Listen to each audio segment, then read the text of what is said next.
Keberhasilan Lockheed Martin menggeser posisi SAP dalam tender pengadaan pesawat tempur multiguna untuk Angkatan Udara Filipina menunjukkan pengaruh besar politik dalam keputusan akuisisi pertahanan.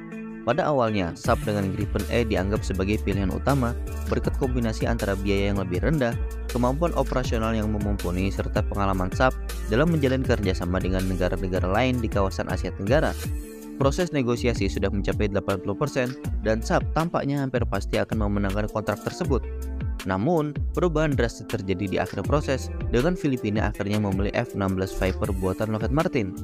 Intervensi politik Amerika Serikat diduga menjadi faktor kunci di balik keputusan Filipina untuk memilih F-16 Viper. Ketegangan yang sedang berlangsung antara Filipina dan Cina membuat dukungan militer Amerika menjadi semakin penting bagi pemerintah Filipina. Dalam konteks ini, Amerika Serikat menggunakan pengaruh politiknya untuk mendorong Filipina memilih Lockheed Martin saja, meskipun SAP awalnya berada di posisi yang sangat kuat. Lockheed Martin memanfaatkan situasi geopolitik ini untuk memastikan bahwa mereka berhasil mendapatkan kontrak tersebut, mengalahkan SAP yang sebelumnya diprediksi akan memenangkan tender.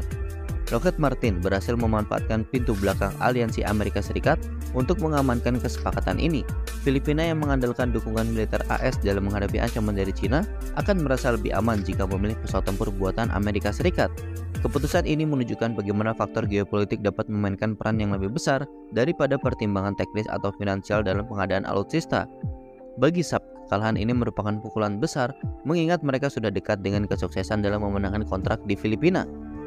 Pengaruh politik dalam keputusan ini juga mencerminkan bagaimana Amerika Serikat memprioritaskan hubungan militernya dengan sekutu-sekutunya di kawasan Asia Tenggara. Dengan mengamankan kontrak F-16 Viper di Filipina, Amerika Serikat tidak hanya memperkuat hubungan bilateral, tetapi juga memastikan bahwa Angkatan Udara Filipina akan menggunakan alutsista yang kompatibel dengan standar militer Amerika. Ini juga memberikan Amerika pengaruh lebih besar dalam hal pelatihan, pemeliharaan, dan dukungan logistik di masa depan, memperkuat posisi mereka di kawasan yang strategis ini. SAP yang sudah kuat posisinya di pasar Asia Tenggara harus menerima kenyataan bahwa keputusan akhir seringkali dipengaruhi oleh faktor-faktor di luar kontrol mereka. Meskipun Gripen E menawarkan sejumlah keunggulan teknis dan ekonomi, hal ini tidak cukup untuk melawan tekanan politik yang datang dari Washington. Pada akhirnya, kemenangan Lockheed Martin dalam tender ini menunjukkan kekuatan lobi dan intervensi politik dalam perdagangan alutsista internasional. Filipina yang membeli F-16 Viper sebanyak 40 unit dan ini baru, kini memiliki alutsista yang tidak hanya memperkuat pertahanan nasional mereka, tetapi juga mempererat hubungan strategis dengan Amerika Serikat. Dengan dipilihnya F-16 Viper oleh Filipina, Amerika Serikat memastikan bahwa kaki-kaki mereka di kawasan Asia Tenggara akan bertahan setidaknya 50 tahun ke depan. Nah, bagaimana menurut kalian?